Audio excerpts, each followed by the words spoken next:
Inferencing means making a conclusion about a picture or event based off what you know. You can follow the How to Make an Inference chart below. Think about your background knowledge and text clues.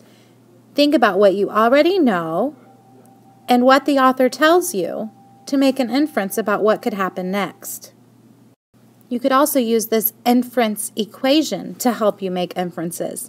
Think about what you've read. Use quotes from the text and note page numbers for future reference, just like you've been doing in your writing prompts. Think about what you know. Use background knowledge and prior experiences from your own life. Putting those two things together allow you to infer.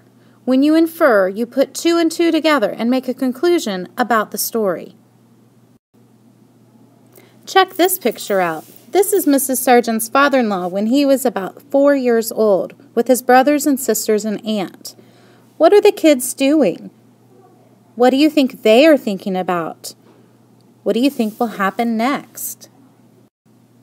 What life experiences do you have that help you make a conclusion on what will happen next? That's what an inference is. Think about this picture and infer about what will happen next. Make inferences about what is happening. Here's another picture of Mrs. Sargent's father-in-law and his triplet brothers. What would happen if your parents found you like this? What do you think they did to get into this situation? Here's a picture of Mrs. Regal at home. What happened? This is one of a few pictures that you will be asked to make an inference for.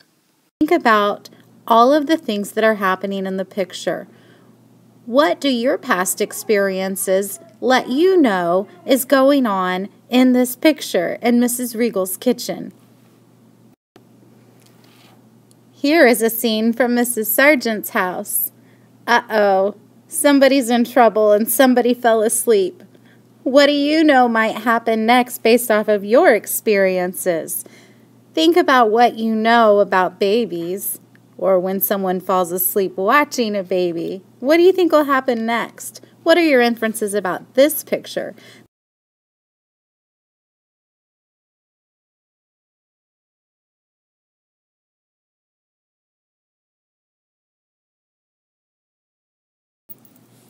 Here's another scene from Mrs. Regal's house. I do believe that Ava has gotten a hold of her. What is going on? What is Mrs. Regal thinking? What do you infer from this picture? This is what your assignment looks like for Observe and Infer.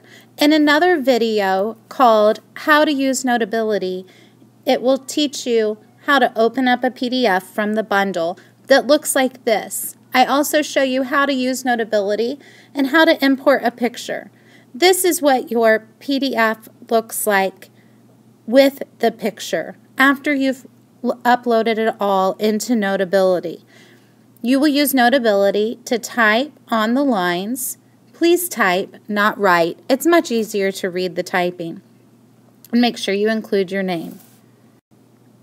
Remember, an inference is making a conclusion about what will happen next based off of what you know, either from what the author has told you or what you know from prior knowledge or from what you have read before.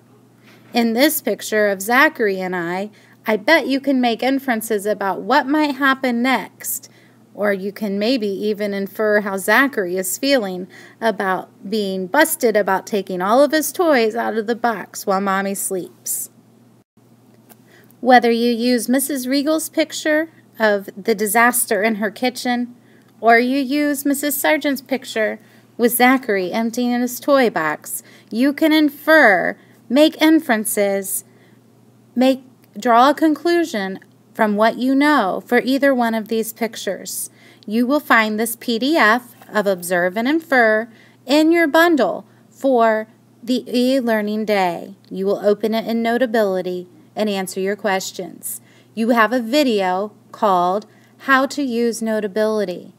You also will have a video and an assignment called How to Use Photo Notes. You will use these three options as pictures for photo notes and for the Notability PDF assignment. You can use the picture of Mrs. Sargent with Zachary, the picture of Mrs. Regal with Ava's lovely makeup work, or the picture of Mrs. Regal in her kitchen. Follow the directions on the How to Use Notability and How to Use Photo Notes video to instruct you on how to do and complete the assignments.